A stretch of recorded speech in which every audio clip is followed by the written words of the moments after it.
ଜୟ ଜଗନ୍ନାଥ ଭାଇମାନେ। ବର୍ତ୍ତମାନ ମୁଁ ଯେଉଁ ଭିଡ଼ିଓଟା ପକାଇବାକୁ ଯାଉଛି ୟୁଟ୍ୟୁବରେ ଆପଣମାନେ ନିଶ୍ଚିତ ଦେଖନ୍ତୁ, ଆଉ ଏହାର ଅର୍ଥ ବୁଝନ୍ତୁ, ଆଉ ନିଜକୁ ନିଜ ଅନୁଭୂତ କରନ୍ତୁ ଯେ ଆମେ କ'ଣ କରୁଛେ କ'ଣ ନାହିଁ। ଦେଖନ୍ତୁ, ଆମେ ବି ଗୋଟେ ଆସ୍ପିରାନ୍ସ, ଯାହାଦ୍ୱାରା କି କେତେ ଦୁଃଖ କଷ୍ଟ, କେତେ ରାତି ଅନିଦ୍ରା ହେଇକି ଆମେ ଆମ ଭିତରେ ମାନେ ଆମର ପ୍ରୟାସ ଜାରି ରଖୁଛେ, କିନ୍ତୁ ତା'ର ଫାଇଦା ଉଠୁଛନ୍ତି ଅଲଗା ଲୋକମାନେ। ଯେତିକ ସବୁ ୟୁଟ୍ୟୁବର ଅଛନ୍ତି ଆମକୁ ନେଇକି ଶୋଷଣ କରୁଛନ୍ତି। ବର୍ତ୍ତମାନ ଆମେ କେସ୍ କଲେ ଟଙ୍କା 2,000 ଲେଖେ ଦେଇକି ଯୋଉଠି ହେଇକି ସମସ୍ତେ ଆଗାମୀ ଦିନରେ କେତେଜଣ ରାଲିକି ଆସିଥିଲେ, ସେଇ ୟୁଟ୍ୟୁବର ମାନେ କେତେଜଣ ରାଲିକି ଆସିଥିଲେ, କେହି ଜମାରୁ ଆଜି ରାଲିକି ଆସିବାର ନାହିଁ। ଆଜି ସମସ୍ତେ 2,000 ଟଙ୍କା ଲେଖେ ଆଦାୟ କରୁଛନ୍ତି, 1,500 ଆଦାୟ କରିକି ନେଇଯାଉଛନ୍ତି, କିନ୍ତୁ ଆକ୍ଚୁଆଲି ଓକିଲ ଟଙ୍କା 500-600 ନେଉଛି ହେଲା। ତା ବାଦ ଆଉ ବାକି ସବୁତିକ ସିଏ ନିଜେ ରଖୁଛନ୍ତି। ତ ଆମେ ଭିତରେ ସଚେତନତା ହେବା।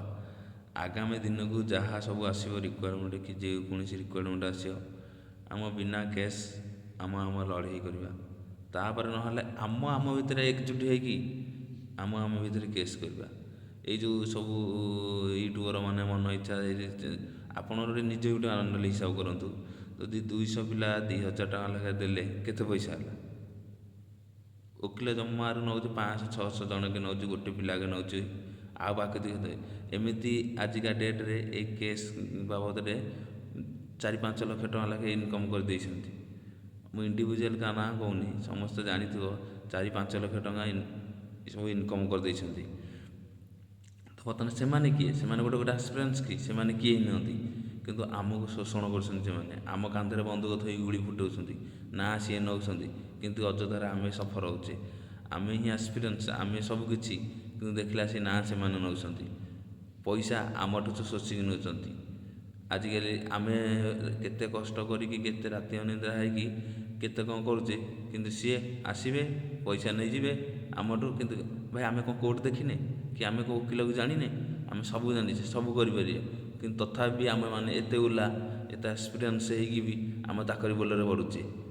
ଆଜିକା ଦେଖନ୍ତୁ କେତେ ୟୁଟ୍ୟୁବର ବାହାରିଲେଣି ଏଇ କେସ୍ ମ୍ୟାଟର ନେଇକି, ପଇସା ପତ୍ର ନେଇକି ଆମକୁ ଶୋଷଣ କରୁଛନ୍ତି। ତୁମେ ନିଜେ ହିସାବ କର, ତୁମେ ଯଦି ଟଙ୍କା 2,000 ଦେବେ, ସିଏ ଟଙ୍କା 1,500 କି 700-800 ଟଙ୍କା ଦେବେ ଓକିଲକୁ, ଆଉ ବାକି ଟିକେ ସିଏ ରଖିବେ। ଜଣେ 200-300 ଲେଖେ ପିଲା 2-3 ଲକ୍ଷ ଟଙ୍କା ଏମିତି ରଖିଦେଇଛନ୍ତି। ତ କ'ଣ ପାଇଁ? କ'ଣ ଆମେ କିଛି ଜାଣୁନେ? ଆମେ 2 ଅକ୍ଷର ପାଠ ପଢ଼ିନେ? ଆମେ ସବୁ ଜାଣିଛେ। ଆମେ ବି ହାଇକୋର୍ଟ ଜାଣିଛେ, ଆମେ ବି ଓକିଲ ଜାଣିଛେ। ତ ଆମ ହକ୍ ଆମେ ନିଜେ ଲଢ଼ିବା, ଅନ୍ୟମାନଙ୍କୁ କ'ଣ ପାଇଁ ଦେବା? ତ ଆପଣମାନଙ୍କୁ ବିନୀତ ଅନୁରୋଧ ଯେ ଆଗାମୀ ଦିନରେ ଯେକୌଣସି ରିକ୍ୱାରମେଣ୍ଟ ବସିଲ, କାହା ସହିତ ଆମ ଆସ୍ପିରାନ୍ସ, ଆମେ ଆମ ଭିତରେ କଥା ହେଇକି ଆମେ ଏକଜୁଟ ହେଇକି ଆମ କାମ କରିବା, ଅନ୍ୟ ଏଥିରେ କାହାକୁ ଆଇଡେଣ୍ଟିଫାଏ କରିବାନି। ଆପଣ ଜାଣିଥିବେ କେତେ ୟୁଟ୍ୟୁବର କେତେ କ'ଣ ମାନେ 2,000 ଲେଖେ ଲାଗି ଏବେ ସୁଦ୍ଧା ବି ଖାଲି ପକେଇ ଚାଲିଛନ୍ତି ୟୁଟ୍ୟୁବର, ନାଇଁ ଏଇଆ ହେବ, ସମକ ହେବ। ଭାଇ ତାଙ୍କ ଯୋଗୁଁ ଆଜି ହଇରାଣ, ତାଙ୍କ ଯୋଗୁଁ ଆଜି ଏଇ ଲେଟ୍। ଯଦି ଆମେ ଏକ ହେଇକି ଗୋଟେ ଦିନରେ କେସ୍ କରିଥାନ୍ତେ, ସବୁ ଜିନିଷ ଆମ ଫାଇନାଲ୍ ହେଇଥାନ୍ତା। 3-4ଟା ଦଳ ହେଇକି କେସ୍ କଲେ ଯାହା ଥିଲା କି ଟାଇମ୍ ୱେଷ୍ଟ ହେଇଯାଉଛି, ଆଉ ଆମେ ଯାହା ଅସୁବିଧାର ସମ୍ମୁଖୀନ ହେଇଯାଉଛି। ଆମମାନେ ଗୋଟେ ନିଜେ ଏତେ ପାଠ ପଢ଼ି କ'ଣ ଲାଭ? ସେଇ ତ ଆମେ ମେଣ୍ଢା ଭଳିଆ ହେଲେ, ଆମ ଗୋଟେ ମେଣ୍ଢା ଯୁଆଡ଼େ ନେଲା ଆମେ ସବୁ ସେଇ ମେଣ୍ଢା ହିସାବରେ ଗଲେ। ତ ଏଇଟା ମୁଁ ବି ଏଇଟା ଭିଡ଼ିଓ କରିବାର ନାହିଁ, କି ମୋର ୟୁଟ୍ୟୁବରେ ପକେଇକି ଲାଇକ୍ ସବସ୍କ୍ରାଇବ୍ ମୋର ଦରକାର ନାହିଁ। ତୁମେ ଜିନିଷଟା ଜାଣ, ମୋତେ ବି ଦେଖିଥିବ, ମୁଁ ସବୁ ପ୍ରାୟ ରାଲିରେ ଯାଉଛି। ମୁଁ ଏ କଥା କହୁନି ସମସ୍ତେ ଆସିପାରିବେ ବୋଲି ରାଲିକି। ଆରେ ଭାଇ ସମସ୍ତେ କିଛି ସେ ବି ସମସ୍ତେ ସାହାଯ୍ୟ କରୁଛନ୍ତି। ତ ଏଇଟା ବେଶୀ ମୋତେ ବାଧୁଛି ଯେ ଆମେ ପଇସା 2,000 ଟଙ୍କା ଲେଖେ 1,500 ଲେଖେ ଦେଉଛେ ସବୁ କେସ୍ କରିବାକୁ, କିନ୍ତୁ କ'ଣ ସେଇ ଦଲାଲ। ଆଗରୁ ସେଇ 2 ଲକ୍ଷ 3 ଲକ୍ଷ ନେଇକି ଚାକିରି ଯେମିତି ଦଲାଲ ଥିଲା, ଏବେ ବି କେସ୍ କରିଦେବା ପାଇଁ ଦଲାଲ ସବୁ ବୁଲୁଛନ୍ତି। କିନ୍ତୁ ସେଇ ଦଲାଲଙ୍କ ପାଳିଲେ ଆମେମାନେ ସବୁ ପଶୁଛେ। କ'ଣ ପାଇଁ? ଆମେ ପାଠ 2 ଅକ୍ଷର ପଢ଼ିଛେ, ଆମେ ସବୁ ଜାଣିଛେ, ଆମେ ବି ଆର୍ଟିକଲ ଜାଣିଛେ, ଆମେ ବି ଲ ଜାଣିଛେ, ଆମେ ବି ହାଇକୋର୍ଟ ଜାଣିଛେ, ଆମେ ବି ଓକିଲ ଜାଣିଛେ। ତ ସେମାନେ କିଏ? ସେମାନେ ଖାଲି ପଇସା, ଆଜିକା ଡେଟ୍କୁ ପଇସା ଇନକମ୍ କରୁଛନ୍ତି ଆମକୁ ନେଇକି। ଜଷ୍ଟ ଓପିରେ ଜାଣିଥିବ କେମିତି ସିଏ ଜଣେ, ମୋ ନାଁ କହୁନି ଇଣ୍ଡିଭିଜୁଆଲି, ତୁମେମାନେ ସମସ୍ତେ ଜାଣିଦେଉଥିବ। ଓପିରେ ସିଏ ଆସିଲେ, ସିଏ ପଇସା ପତ୍ର ଜଣକେ 2,000 ଲେଖିଲେ, ପଛରେ ନ୍ୟୁଜ୍ ଶୁଣିଲେ ଯେ ହିସାବ ତାର, ଆମେ ହିସାବ ପଛରେ ଆମେ ଜାଣିପାରିଲେ ଯେ ଓକିଲକୁ ସିଏ 1200 ଟଙ୍କା ଲେଖିଲେ। ସେଇ ଓକିଲ ନିଜେ କହିଲା ଯେ ଏଇ ପିଲା ମୋତେ ଠକିଦେଲା, ଏତିକି ପଇସା କହିକି ଏତିକି ପଇସା ଦେଲା। ତାହେଲେ ଅନୁମାନଙ୍କର ସେ କେତେ ପଇସା ରଖିଲା? ମିନିମମ୍ 400-500 ପିଲା ପଇସା ଦେଇଥିବେ 2,000 ଟଙ୍କା ଲେଖେ, ଓକିଲକୁ ସେ ଅଳ୍ପ କିଛି ପଇସା ଦେଇକି ଆଉ ବାକି ତିକି ସବୁ ପଇସା ରଖିଲା। କିନ୍ତୁ ଭଗବାନ ଦୟାରୁ ଆମେ କେସ୍ ଜିତିକି ଆମେ ହାଇଲାଇଟ୍ ହେଇକି ସମସ୍ତେ ପକେଇଲେ। ସେମିତି ଏଇଥିପାଇଁ ତ OACBIରେ ବି ଆମେ ଯେଉଁ ଦଲାଲମାନଙ୍କୁ ପଇସା ଦେଇଛେ, ସିଏ ଏତେ ପଇସା ପାଇକି ତାଙ୍କ ଘରେ ରଜା, କିନ୍ତୁ ଆମେ ଦୁଃଖ ହକ୍ ପଇସାକୁ ପଇସା ଦେବା, ରାତି ଅନିଦ୍ରା ହେଇକି ପାଠ ପଢ଼ିବା, ଆମେ ଲେଟ୍ ହେବ, ଆମେ ଅସୁବିଧାର ସବୁ ସେମାନେ କ'ଣ ଅଛି ଖାଲି ବସି ପଡ଼ିବେ ୟୁଟ୍ୟୁବ୍ ବନେଇକି ୟୁଟ୍ୟୁବରୁ ପଇସା, ଏପଟେ ୟୁଟ୍ୟୁବରୁ ପଇସା ପାଏ, ଏପଟେ ଆମକୁ ଶୋଷିକି ବି ପଇସା ପାଏ। ଯଦି ତୁମେ ମଣିଷ ପିଲା ହେଇଥିବ, ଯଦି ତୁମେ ଗୋଟେ ଆସ୍ପିରାନ୍ସ ଏତେ ଦୁଃଖ କଷ୍ଟ କରି ରାତି ନାହିଁ ଦିନ ନାହିଁ 24 ଘଣ୍ଟା ପରିଶ୍ରମ କରୁଥିବ, ଫିଜିକାଲ କରୁଥିବ, ପଢ଼ୁଥିବ, ତ କାହାର ଏନି ପର୍ସନ୍ ଅନ୍ୟ କୌଣସି ଲୋକର କଥାରେ ପଡ଼ିବନି। ସିଏ କିଏ? ସିଏ ଆମକୁ ଇନଫର୍ମେସନ୍ ଦେଲା। ଆରେ ସିଏ କ'ଣ ଇନଫର୍ମେସନ୍? ନା ସିଏ ତାର ୟୁଟ୍ୟୁବର ଭିଉ ବଢ଼େଇଲା, ସିଏ ଇନଫର୍ମ ଦେଲାନି। ଯେଉଁଟା ଫୁଟିଲା ଫୁଲ ଜଗତରେ ବସିବ, ଯେଉଁ କୌଣସି ଜିନିଷ ଯାହା ହେଲେ ବି ଫୁଟିଲା ଫୁଲ ଜଗତରେ ବସିବ, ସିଏ କ'ଣ ଆମକୁ ଇନଫର୍ମେସନ୍ ଦେଲା? ସିଏ ଖାଲି ସେଇଟାକୁ ବଢ଼େଇ ଚୁଡ଼େଇ କରି ତାର ୟୁଟ୍ୟୁବ୍ ଭିଉ ବଢ଼େଇଲା। ସେଇ ୟୁଟ୍ୟୁବ୍ ଭିଉକୁ ଆମେ କ'ଣ ଏତେ ଅକ୍ଷମ? ଆମେ ଏତେ ନିରକ୍ଷର? ଆମେ କିଛି ଜାଣିପାରିବାନି? ସାଥି ଯାହା ହେଲେ ବି ଆମେ ମୋବାଇଲରେ ସର୍ଚ୍ଚ କରି ସବୁ ଜାଣିଦେଉଛେ। ଆଉ ସେ ୟୁଟ୍ୟୁବର କହିଦେଲା, କ'ଣ କହିଦେଲା? ସିଏ ଖାଲି ସେଇଟାକୁ ବଢ଼େଇ ଚୁଡ଼େଇ କହିଦେଲା, ଟିକେ କଲର୍ ମାରିକି ଥମ୍ବନେଲ୍ ଦେଇକି ନା ଟିକେ ବଢ଼େଇ ଦେଇକି କହିଦେଲା ଅମୁକ ହେଲା। ଆରେ କ'ଣ କେଉଁଦିନ ସେମାନେ ଫିଲ୍ଡିକି ଆଇଛନ୍ତି? କେଉଁଦିନ ଏମିତି ଠିଆ ହେଇଛନ୍ତି? ମୁଁ ବା ନିଜେ ବିଜେପି ପାର୍ଟି ଅଫିସରେ 3-4 ଦିନ ଲେଖେ ପଢ଼ିଥିଲି। କେଉଁଦିନ ସିଏ ଆଇଛନ୍ତି? କିନ୍ତୁ ଲାଭ ଖାଇଲା ସିଏ ଖାଇବେ, ଆମକୁ ଶୋଷଣ କରିବେ। ଆସ ଡକୁମେଣ୍ଟ ଧରିକି ଆସ, ଟଙ୍କା 2,000 ଆଣିକି ଆସ, ଆମେ କେସ୍ ଲଢ଼ିଦେବୁ। ଆରେ ଭାଇ ସିଏ କ'ଣ କେସ୍ ଲଢ଼ିବ? ଆମେ କ'ଣ ହାଇକୋର୍ଟ ଦେଖିନେ? ନା ହାଇକୋର୍ଟରେ ଆମେ କିଛି ଜାଣିନି? ଆମେ ଆମ ହକ୍ ଆମେ ନିଜେ ଲଢ଼ିବା। ଏଣିକି ତୁମେ ନିଜେ ହିସାବ କର, କେତେଟା ଗ୍ରୁପ୍ ହେଲା OACBIରେ ପାଇଁ, କେତେଟା ଗ୍ରୁପ୍ ହୋଇକି କେତେଟା କେସ୍ ହେଲା, କେତେ ପଇସା ଇନଭେଷ୍ଟ ହେଲା, କେତେ ପଇସା ସେମାନେ ସବୁ ରଖିଲେ, ଆପଣମାନେ ଜାଣୁଥିବେ ନିଶ୍ଚିତ, ମୁଁ ଆଉ କିଛି କହିବାକୁ ପଡ଼ିବନି। ତ ଆମର ଆସ୍ପିରାନ୍ସ ମାନଙ୍କୁ ଏତିକି ବିନୋଦ ଯେ ଯେଉଁମାନେ ଆସ୍ପିରାନ୍ସ ଅଛନ୍ତି, ଆଗାମୀ ଦିନରେ ଯାହା ରିକ୍ୱାରମେଣ୍ଟ ଆସିଲା ତାହା ଆମେ ଏକ ଭାବରେ କରିବା, କେମିତି ଏକ ଭାବରେ କରିବା, କେମିତି ଆମର ସୁବିଧା ହେବ, ସେଇ ଉପରେ ଆମେ ମୋଟିଭେଟ୍ ହେବା। ଅନ୍ୟ କୌଣସି କାହା କଥାରେ ପଡ଼ିବାନି। ଏଇ ଯେଉଁ ଅନ୍ୟ ୟୁଟ୍ୟୁବର ମାନେ ଅଛନ୍ତି, କାହା କଥାରେ ବି ପଡ଼ିବା ନାହିଁ। ସେମାନେ କ'ଣ ପଇସା ନେଇଯିବେ, ହଁ ଦିଅ ପଇସା ଦିଅ, ଆମେ ପିଟିସନ୍ କରିଦେବୁ।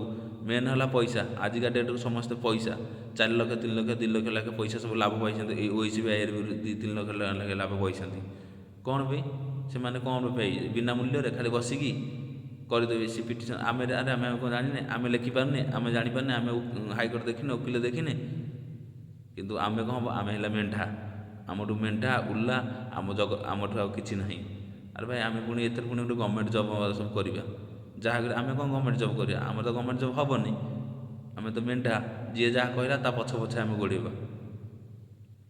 ତ ଆପଣ ନିଜେ ବୁଝିପାରୁଥିବେ ମୁଁ କ'ଣ କହୁଛି କି କ'ଣ ନାହିଁ। ମୁଁ କହୁନି ଯେ କିଏ କ'ଣ କରିଦେଲା କି କ'ଣ ନାହିଁ। ଆମେ ସବୁ କିଛି କରିପାରିବା, କିନ୍ତୁ ଆମର ଗୋଟେ ମନୋବଳ ରହୁନି, ଗୋଟେ ଏକତା ରହୁନି, ଯାହାଫଳରେ ତାହାର ଫାଇଦା ଉଠାଉଛନ୍ତି ଦଲାଲମାନେ, ଏଇ ୟୁଟ୍ୟୁବ୍ ଦଲାଲମାନେ। ସମସ୍ତେ ଗୋଟେ ୟୁଟ୍ୟୁବ୍ କରିକି ଆଣ 500-700 ପିଲା ନେଇ ଆସୁଛନ୍ତି, 200-300 ପିଲା ରଖିଦେଉଛନ୍ତି। ହଁ ଆଣ ଆମେ ଗୋଟେ କେସ୍ ଫାଇଲ୍ କରିଦେବା, ଆମେ ଇଏ କରିଦେବା।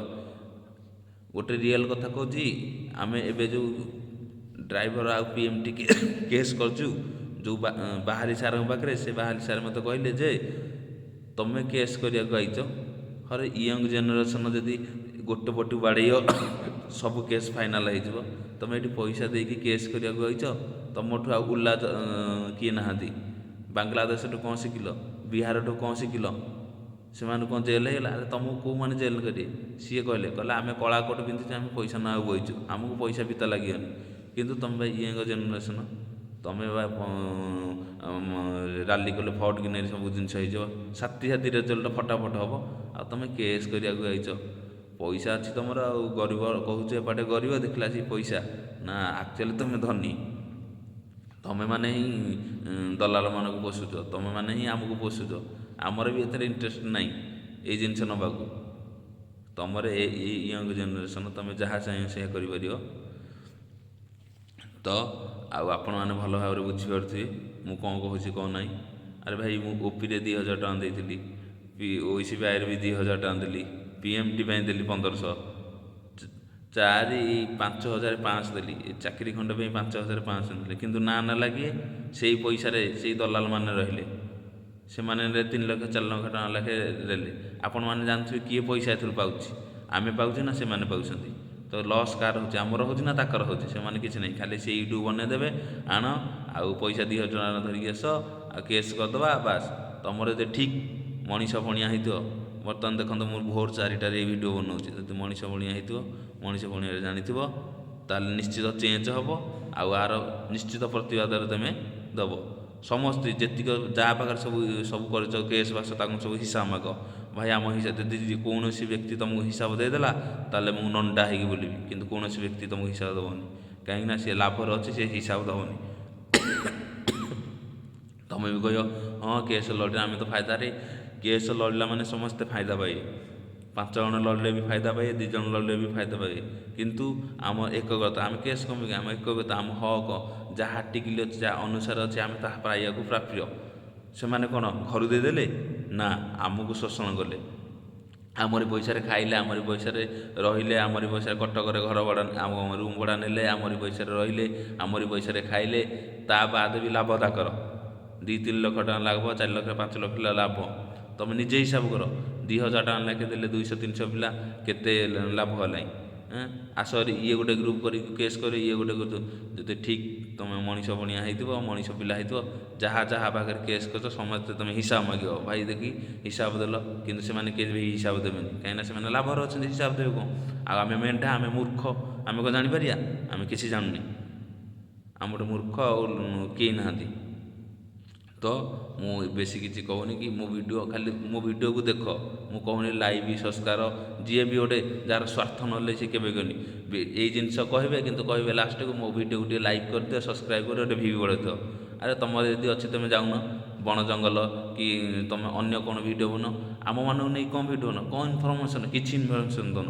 ଏଇ ଇନଫର୍ମେସନ୍ ଭିତରେ ତୁମେ ଲାଭ ଖୋଜୁଛ, ଯାହାର ସ୍ୱାର୍ଥ ଖୋଜୁଛ।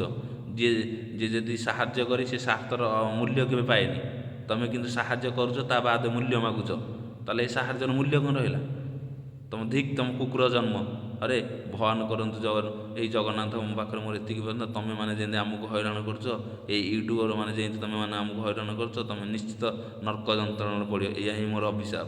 ମୁଁ ଗୋଟେ ଆସ୍ପିରାନ୍ସ, ମୁଁ ଭୋର 4ଟାରୁ ଉଠିକି ଭିଡ଼ିଓ ବନାଉଛି। ଏଇଟା ମୋର ମନକୁ ଏତେ କଷ୍ଟ ହେଉଛି, ହେଲା, ମୋ ମନ ଏତେ କଷ୍ଟ। ଭଗବାନ ପାଖରେ, ସେଇ ଜଗନ୍ନାଥ ପାଖରେ ଏତିକି ପଛ, ଆମକୁ ଯେମିତି ତୁମେ ଶୋଷଣ କରୁଛ, ଆମଠୁ ଯେମିତି ତୁମେ ଫାଇଦା ଉଠାଉଛ, ସେମିତି ତୁମେ ହିଁ ପଡ଼ିବ।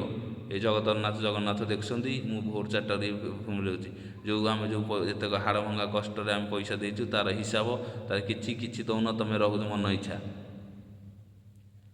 ଆଉ ଆମ ଏଇ ଯେତିକ ଗଭର୍ଣ୍ଣମେଣ୍ଟ ଆସ୍ପିରାନ୍ସ ଭାଇମାନଙ୍କୁ ମୁଁ କହୁଛି, ତୁମେ ବି ସତରେ ଯଦି ତୁମ ମା 10 ମାସ 10 ଦିନ ଗର୍ଭରେ ଯନ୍ତ୍ରଣା ଧରିକି ତୁମକୁ ଜନ୍ମ ଦେଇଥିବ, ତୁମେ ଯଦି କିଛି ବି ଜାଣିଥିବ, ତୁମର ଟିକିଏ ବି ମାନବିକତା, କେତେ ବି କିଛି ବି ତୁମ ବାପା ମା' ବି ଭଲ ପାଇବା ଥିବ, ନିଶ୍ଚିତ ତୁମେ ୟାର ପ୍ରତିବାଦ କରିବ। କୌଣସି ଦଲାଲଙ୍କୁ ଆମେ ଆଗାମୀ ଦିନରେ ଯାହା ରିକ୍ୱାରମେଣ୍ଟ ଆସିବ କି ଯାହା ହେବ, କୌଣସି ଦଲାଲଙ୍କ କଥାରେ ପଡ଼ିବା ନାହିଁ, କୌଣସି କିଛି ନାହିଁ। ଇନଫର୍ମେସନ୍ ନିଜେ ସମସ୍ତେ ପାଇବା, ଫୁଟିଲା ଫୁଲ ଜଗତରେ ବାସିବ।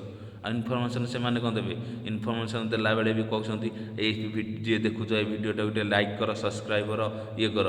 କ'ଣ କର? ତୁମ କରିବାର ତୁମେ କରୁନ, ଆମ କାନ୍ଧରେ ବନ୍ଧୁକ ଧରି କାହିଁ ଫୁଟଉଛ? ତ ମୁଁ ଆଉ କିଛି ବିଶେଷ କିଛି କରୁନି, ତୁମେମାନେ ସମସ୍ତେ ଜାଣିଦେଉଥିବ, ହେଲା। ମୁଁ ବି ସବୁ ରାଲିରେ ଯାଉଛି, ଆପଣମାନେ ବି ସବୁ ରାଲିରେ ଆସୁଛନ୍ତି, କିନ୍ତୁ ଦେଖିଲେ ଆସିକି ଫାଇଦା ଉଠାଉଛନ୍ତି ସେଇମାନେ। ଆପଣମାନେ କେସ୍ କରିବେ, କିଛି କରିବେ, କିଛି ନାହିଁ। ଆମ ହକ୍ ଆମେ ଏକଜୁଟ ହୋଇକି, ଆମ ଆସ୍ପିରାନ୍ସ ମାନେ ଆମେ କାମ କରିବା। ଆମ ଭିତରେ କ'ଣ ଡିସିସନ୍, ଆମ ଭିତରେ କ'ଣ ହେଲା କ'ଣ ନାହିଁ, କେତିକି କମ୍ ପଇସାରେ ହେଇପାରିବ, କ'ଣ ହେଇପାରିବ, ସବୁ ଜିନିଷ ହେଇଗଲେ। ଆଉ ସେଇ ଦଲାଲଙ୍କ ହାତରେ ପଡ଼ ନାହିଁ। କେତେ ପଇସା ତୁମେ ନିଜେ ହିସାବ କର, ଜଣକେ 2,000, ଜଣକେ 1,500 ଲେଖେ ହେଲା ଆସିକି 400-500 ପିଲା, କେତେ ରିଏଲ୍ କଥା କହୁଛି, ଓକିଲ 500-600 ଟଙ୍କା ହିଁ ଓକିଲ ନେଉଛି। ମୁଁ ନିଜେ ମୁଁ ଜାଣିଛି, ଗୋଟେ ଓକିଲଙ୍କୁ ଯାଇ ପଚାରୁଥିଲି ଯେ ଓକିଲ 400-500 ଟଙ୍କା କି 1,000 ଟଙ୍କା ଭିତରେ ଓକିଲ ନେଉଛି। ତା ବାଦେ ଏବେ ଓକିଲମାନ ଆଉ ବାକି ଦିଅ ପଇସା ତାଙ୍କର। ଏବେ ସବୁ ଓକିଲ ସବୁ ଚାଲାକିଆ ହେଇଗଲେଣି ଯେ ଅଧିକ ପଇସା, ହଁ କୁଆଡ଼େ ଯିବେ କି ଆମ ପାଖକୁ ହିଁ ଆସିବେ।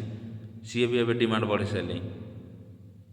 1000 ଟଙ୍କାରୁ 400 ଅଧିକ, ଯେତେ ଅଧିକ ପିଲା ହେବ ସେତେ କମିବ, ଯେତିକି ଅଧିକ ପିଲା ହେବ ସେତେ କମିବ ଓକିଲଙ୍କର। ଯଦି 200 300 ପିଲା ହେଲେ 400 500ରେ ହେଇଯିବ, ମାତ୍ର 100 ପିଲା ହେଲେ 1500 ଟଙ୍କା ଭିତରେ ହେଇଯିବ। ଏମିତି ଓକିଲମାନେ ଡିମାଣ୍ଡ କରିକି ବର୍ତ୍ତମାନ ଚାଲିଛନ୍ତି। ତାଙ୍କର କ'ଣ ହେଇଛି, ସିଏ ତ ପଇସା ନେବେ, କିନ୍ତୁ ରାୟ ସମସ୍ତଙ୍କ ପାଇଁ ସମାନ ହେଲା କି ନାହିଁ। ତୁମେ ବି କାଲି 22 ତାରିଖ ହାୟାରିଂ ଥିବ, 22 ତାରିଖରେ ଜାଣିଥିବ ସମସ୍ତେ ସବୁ ପିଲାଙ୍କ ପାଇଁ ଆପ୍ରୁଭ୍, 5 ଜଣ କେସ୍ କର 50 ଜଣ କେସ୍ କର, ସମସ୍ତଙ୍କ ପାଇଁ ଆଭେଲେବୁଲ୍ ହୋଇଯାଉଛି। ତ ମୁଁ ସେଇଆ କଥା କହିବା କଥା, ଆମେ 200 300 ଦେଇକି 1000 ପିଲା କାହିଁ ନ କରିବା, 2000 ଟଙ୍କା ଦେଇକି 100 ପିଲା କ'ଣ କରିବା ଧାକ ହେଇକି। ଆପଣମାନେ ଜାଣନ୍ତୁ, ଯଦି ଆମେ 500 ଟଙ୍କା ଲେଖେ ଦେଇକି 100 କି 1000 କି 2000 ପିଲା କରିବା, 200 300 ଟଙ୍କା ଲେଖେ କେସ୍ ହେଇଯିବ। ଗୋଟାଟି ଯଦି ଆମେ 1000 ପିଲା କେସ୍ କରିବା 200 300ରେ ହେଇଯିବ। କିନ୍ତୁ ନା, ଆମର କ'ଣ, ଆମକୁ ବର୍ତ୍ତମାନ ଦଲାଲମାନେ ଶୋଷିବାର ଅଛି। ନାଇଁରେ, ମୁଁ ଗୋଟେ ଗ୍ରୁପ୍ କରିଛି 100 ପିଲାଙ୍କୁ ନେଇକି 2000 ଟଙ୍କା ଲେଖେ ଦେଇକି କେସ୍ କରିଦେବ, ସିଏ ଗୋଟେ ଗ୍ରୁପ୍ କରିଦିଅ 2000 ଟଙ୍କା ଲେଖେ କେସ୍। ଆରେ ଭାଇ, ସେଇ ଗ୍ରୁପ୍ଟା କ'ଣ ପାଇଁ ହେଉଛି? ଯଦି ଆମେ ଏକଜୁଟ ହେବା, ଏକଟି ହେବା, ଗୋଟାଟି ହେବା, 200 300ରେ ନେଇକି କେସ୍ ହେଇଯିବ। କେସ୍ ଫାଇନାଲ୍ ହେବ, ସମସ୍ତେ ସବୁ ଜିନିଷ ଆମେ ପାଇପାରିବା। ବର୍ତ୍ତମାନ କାଲି ଯେମିତି 22 ତାରିଖରେ ହାୟରିଂ ହେଲା, ସବୁ ଜିନିଷ ସମସ୍ତେ ପାଇପାରିଲା, ସମସ୍ତେ ଫର୍ମ ପଢ଼ିପାରିବ, ଆଉ ସମସ୍ତେ ଫର୍ମ ପକାଇ ପାରିବା, ଆହୁରି ଡେଟ୍ ଘୁଞ୍ଚିବ। ତାହେଲେ ତୁମେ ନିଜେ ହିସାବ କର, ତାହେଲେ ଆମେ 2000 ଦେଇକି ଫାଇଦା କ'ଣ? ଯେଉଁଠି 200 300 ଟଙ୍କାରେ ହେଇପାରୁଛି, ସେ 2000 ଟଙ୍କା ଦେଇକି କ'ଣ ଫାଇଦା ହେଉଛି? ଏଇଟା ଦଲାଲମାନଙ୍କର ଲାଭ ନୁହଁ? ସେ ଦଲାଲମାନଙ୍କ ଯୋଗୁଁ ଆମେ ଆଜି 2000 1500 ଲେଖେ ଦେଇଛେ। ତେବେ ଆମେ ସବୁ ଭାଇମାନେ ଏକ ହେଇଯାଆନ୍ତା, ଟଙ୍କା 200 300ରେ ହୁଅନ୍ତା, ପର ପିଟିସନରେ 200 300 ଲେଖେ ହେଇଯାନ୍ତା। ଆଉ ଆପଣମାନେ ନା, ଏଇ ଭିଡ଼ିଓ ଦେଖିବେନି, ଦେଖିବେ ସ୍କିପ୍ କରିଦେବେ। କିନ୍ତୁ ରିଏଲ୍ କଥା, ମୁଁ ରିଏଲ୍ କଥା କହୁଛି ଭାଇମାନେ, ଆପଣ ନିଜେ ହିସାବ କରନ୍ତୁ, ନିଜେ ଯାଇକି ଗୋଟେ ଓକିଲ ସହିତ ପରାମର୍ଶ ଦିଅନ୍ତୁ ଯେ ଆକ୍ଚୁଆଲି କେସ୍ର ଫାଇଦା କ'ଣ, କେସ୍ର ରିଲେଟେଡ୍ କ'ଣ। ଆପଣ ନିଜେ ସବୁ ଜାଣିପାରିବେ। ଅନ୍ୟ ଉପରେ କାହା ଉପରେ ଭରସା କରନ୍ତୁନି ଭାଇ, ଏତିକି ଅନୁରୋଧ। ନିଜେ ଜାଣନ୍ତୁ, ନିଜେ ସବୁ କେସ୍ରେ ଜାଣନ୍ତୁ, ନିଜେ ସବୁ ବୁଝନ୍ତୁ। ଆପଣମାନେ କିଏ କେତେ ପଇସା ନେଉଛି, କିଏ କେତେ କ'ଣ ରଖୁଛି, ନିଜେ ଜାଣନ୍ତୁ। ଆଉ କହିଦେଲେ ଇଏ ଆମର ଭଗବାନ, ସିଏ କହିଦେଲା, ଇଏ ଶୁଣେଇଦେଲା। ଆରେ ଭାଇ, ଆମେ ସମସ୍ତେ ଜାଣିପାରୁଛେ। ସିଏ ବି ଯେମିତି ହାତ ଗୋଡ଼ ଥାଇକି ମୋବାଇଲ ଚଲାଉଛି, ସିଏ ଖାଲି ଆମ କଥାକୁ ଖାଲି ଟିକେ କଲର୍ କରୁଛି। କଲର୍ କେମିତି ମାନେ ପନିପରିବାକୁ ସକାଳୁ ଥୋଇ ଦେଇକି ପାଣି ଛିଞ୍ଚିକି ଯେମିତି ଚାଦା କରନ୍ତିନି, ସିଏ ଆମକୁ ସେମିତି କରୁଛନ୍ତି। କିନ୍ତୁ ଆକ୍ଚୁଆଲି ଦେଖିଲେ ଆସିକି ଆମେ ଫସଲରେ ଫଳିବା, ଆମେ ତୋଳା ହେଇକି ଆସିବା, ଆମେ ମାର୍କେଟରେ ବିକା ହେବା ଆମେ, କିନ୍ତୁ ଫାଇଦା ପାଇବ କିଏ? ସିଏ।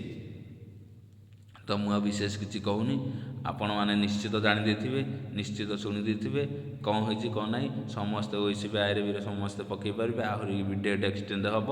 ତ ଏଥିରେ ଫାଇଦା କାହାର ହେଲା, ଆମର ହେଲା ନା ସେ ଦଲାଲମାନଙ୍କର?